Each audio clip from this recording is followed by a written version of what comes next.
Well, continuing with the best series, I'm going to be reviewing the Oscar-winning Disney animated film in 2016 called Zootropolis, or Zootopia if you're from the rest of the world. A bit more of a divisive film in terms of quality though. So hi, my name is Animation Review, and today we're going to be reviewing Zootropolis. This film starts out with a play that not only has plenty of comedy in it, while starting off feeling like a horror, but where it says they had an uncontrollable biological urge for blood, the question, did the species ever change, is set up. If this urge was biological, what reason would the predators have had for change? At the same time, also looking at the division on both sides. Is it taking a single side against this issue?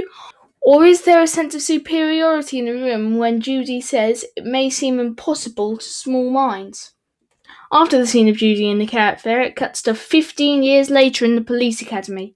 This scene shows something different than the earlier one. The scene establishes Judy's character and how she doesn't give up. It's this that makes her best in her class.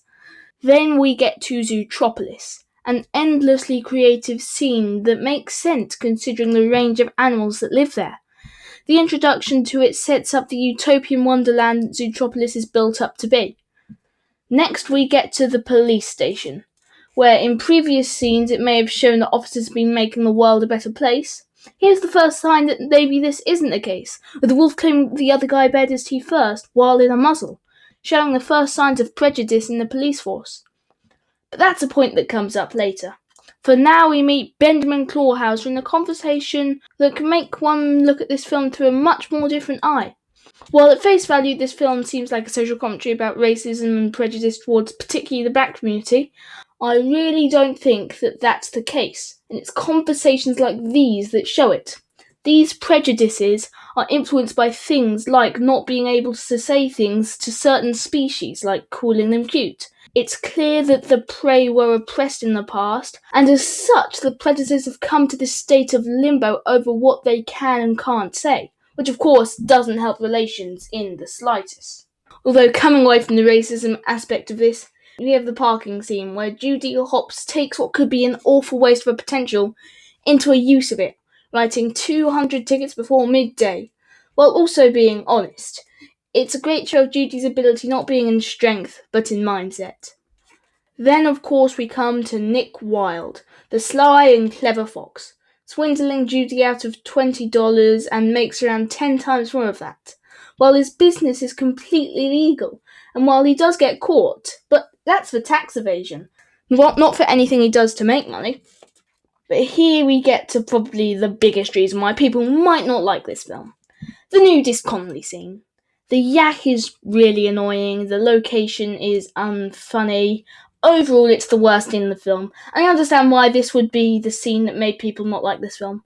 But this is an outlier, and this is proven by the very next scene in the DMV. Here in this scene we have some of the funniest jokes. The concept is that in this animal world, the DMV is run by sloths. Haha, funny joke, but that's something that could easily get stale quickly, and while it does a little, there's often a funny gag hiding in the corner that grabs your attention and keeps you invested in the scene. While it's not the most powerful scene in the film, it's certainly the funniest. One great scene is followed by another as we get to the scenes of Mr. Big, an amazing character with an amazing setup. Just for our expectations to be subverted, as not only is he small, he is also about to kill Nick and Judy, before Judy's previous kindness saves them, and leads them to find out more about the case, and how the otter attacked, despite what many may have thought. And after this, not only do we get an incredibly fun chase between Nick and Judy and the panther, we also get to see an extremely powerful scene about Nick that not only changes our perspective on the creatures that live here again, this is the 6th time, but it also transitions nicely into the plot, where they find the cameras and track down the predators. This is where fear permeates this half of the film.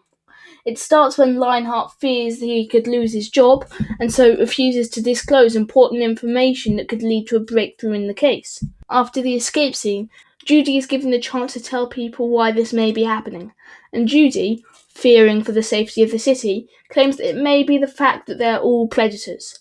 And Nick, fearing that he could be rejected, rejects the application for a police officer. This propels the city into the worst slump it's ever been in. Not with just the increasing numbers of attacks, but with the increasing amount of fear, which causes more division in the city. It's at this point, seeing the division, that Judy steps down from her role as a police officer, going back to carrot farming, where she finds out what night howlers are and cracks the case. Now to just bring the evidence back to the mayor. No crap, twist villain. Yeah, so this is probably the worst part about the film that isn't just a failed attempt at comedy. Mayor Bellwether being the villain isn't a bad idea, but a very missed opportunity. She could have seen what the election results were like, and seeing that her opponent was a predator, decided to keep up the natural biological urge stick in order to keep her job, developing her character from someone who was kind and friendly to someone who became a villain out of fear.